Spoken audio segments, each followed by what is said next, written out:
Assalamualaikum warahmatullahi wabarakatuh. Bismillahirrahmanirrahim. Alhamdulillahilladzi man tawakkala ilaihi bisidqi niyyatihi kafah, wa man tawassala ilaihi bittiba'i syari'atihi qarrabahu wa adnah, wa bi khalisi ad'iyatihi ala a'da'ihi ajabahu Allah ta'ala wa labbah. Wassalatu wassalamu ala sayyidina Muhammadin wa ala alihi wa sahbihi wa man jahada fi sabili a'la'i kalimatillah.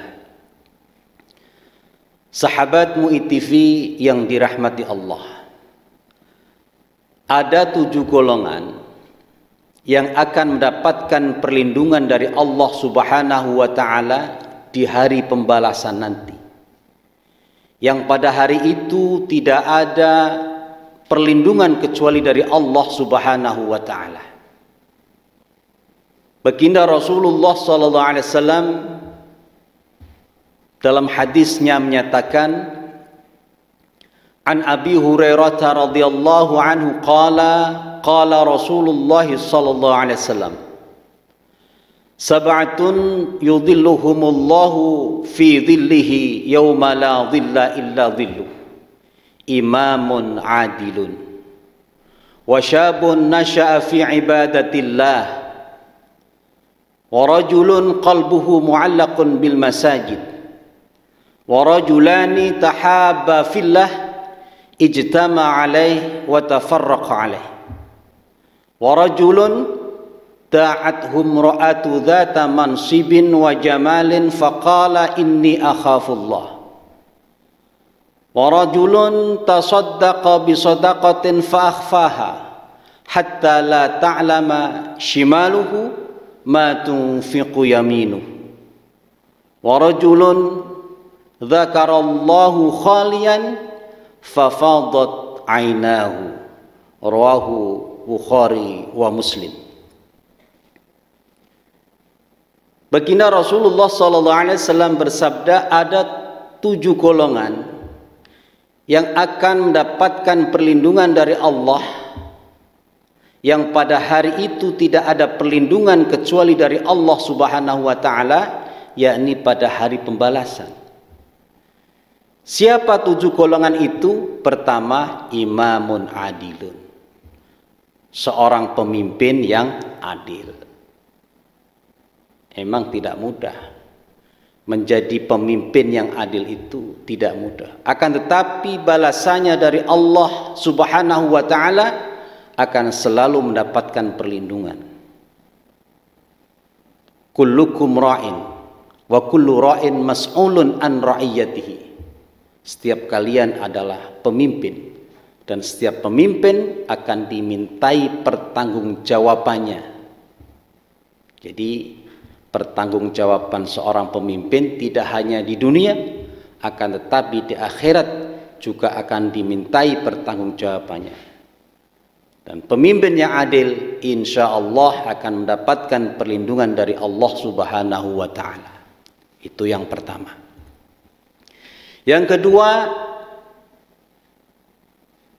seorang pemuda yang selalu beribadah kepada Allah Subhanahu wa Ta'ala.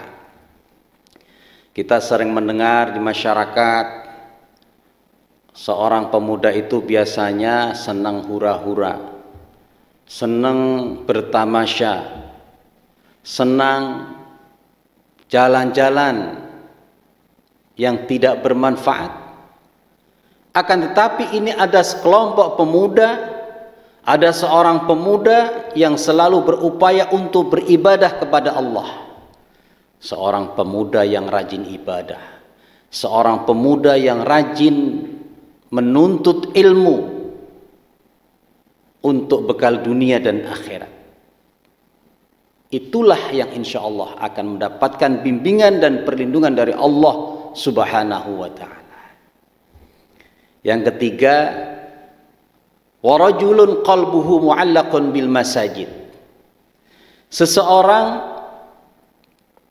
yang dalam hatinya selalu berupaya untuk dekat masjid, untuk bersama dengan masjid, mulai berpikir bagaimana memakmurkan masjid, bagaimana membangun masjid, bagaimana berupaya untuk beribadah di masjid dengan ingin selalu hatinya itu sholat berjamaah dan memakmurkan masjid.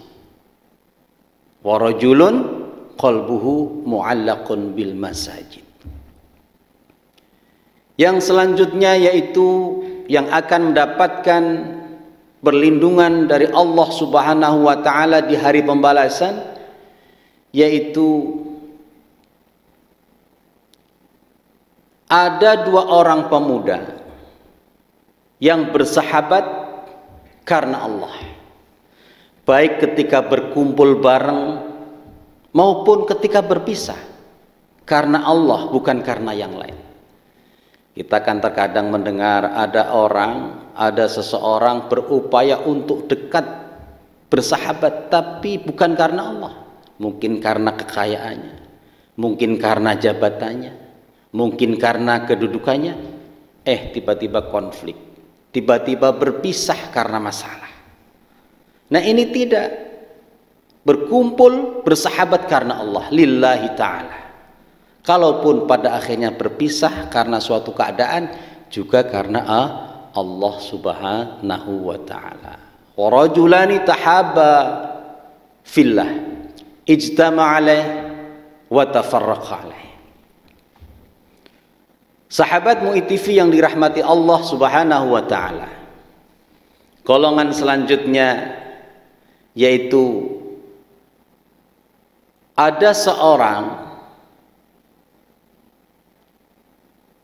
seseorang yang diajak untuk berbuat maksiat oleh seorang yang memiliki paras cantik dan memiliki jabatan, akan tetapi seseorang tadi mengatakan, inni akhafullah, saya takut kepada Allah.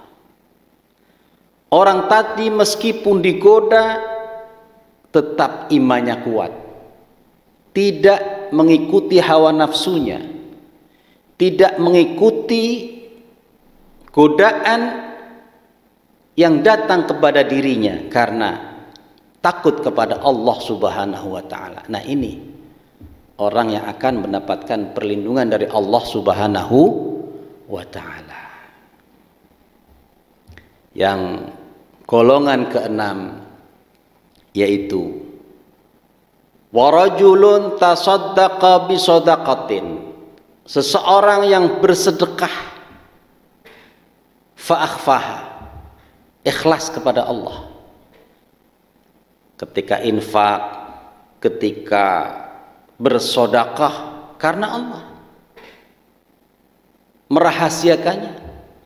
Digambarkan dalam hadis itu, ketika tangan kanannya memberikan infak, memberikan sedekah,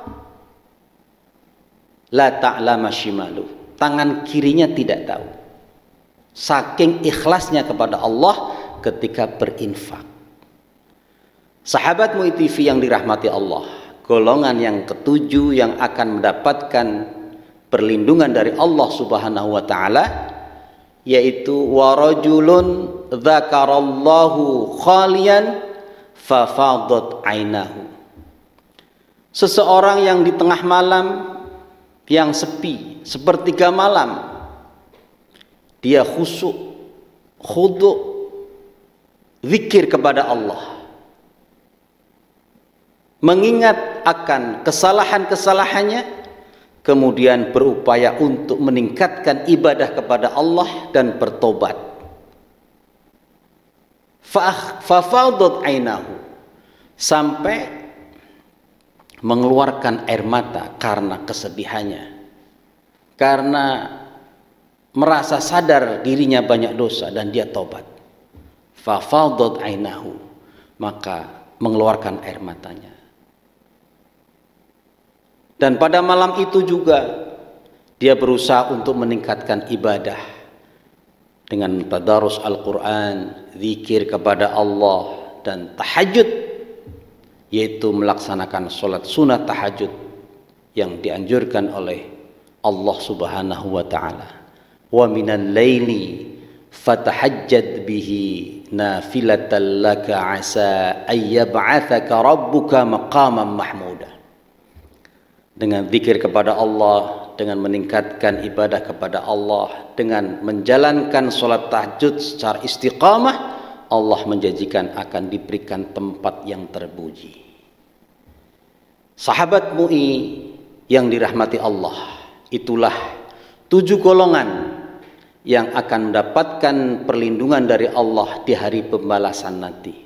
Mudah-mudahan apa yang kita sampaikan ini bermanfaat dan menambah ilmu kita, dan selanjutnya kita bisa mengamalkannya dengan baik, dan kita selalu berdoa mudah-mudahan termasuk orang-orang yang nantinya akan mendapatkan perlindungan dan bimbingan dari Allah Subhanahu wa ta'ala. Demikian, kurang lebihnya mohon maaf. Wal afu minkum. Wassalamualaikum warahmatullahi wabarakatuh.